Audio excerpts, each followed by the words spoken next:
Now we know in the book of Proverbs when it said he who is surety for another, and another in its root what meant stranger or foreigner, it was generally referring to those that were not originally of the nation of Israel, but certainly on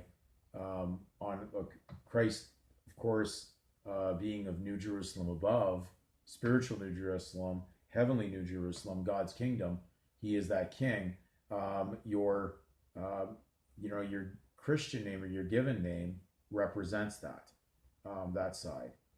So it has its spiritual power, not to be confused or mingled in, not to be taking private gain out of the public side.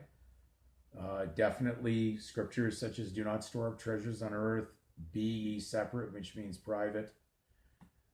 You're not supposed to be interfering with the public and let the public title be on its own, because the public itself has its own sovereignty and legal position. So even when we're talking about remedy, and I hope you're gathering where this is going to go, where this journey has been on the videos over the last several months, God ordains both. He has his son as the top end authority for the real kingdom, the real solution, the real remedy.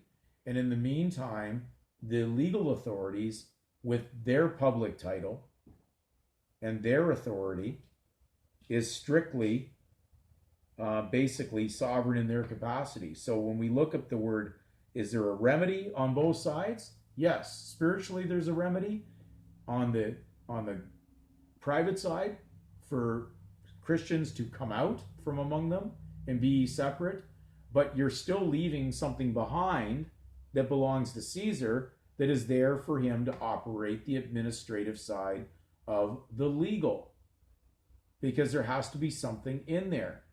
As we talked about, necessity is the mother of invention. So of course they're going to have a make-believe invention of a surname to operate as a title, to operate the money in the public. God never invited you to take private gain from that. So when we look at the sovereign, again, out of the Webster's, one of the definitions says excellent, outstanding, very effectual as a cure or remedy. So in their sovereign capacity, they have a legal remedy as long as you're not trespassing on it for private gain. So you have to get these concepts together, and you have to stop being acting as a surety, interfering with their authority. When you do the right thing, you will understand. If you do what's right, you'll get what's left. That's the remainder, and that's the rest. But you can't obtain that remedy by being on both sides. You're moonlighting.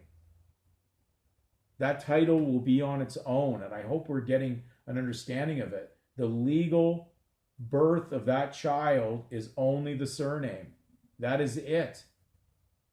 Because parents put other things in, because the state had to give an option if you wanted to interfere and you wanted to take it over at your own penalty and cost and lack of understanding, you had the election or the elective choice to do so. So I hope that you are getting this concept far better, and that you're not as far in confusion as you may have been before.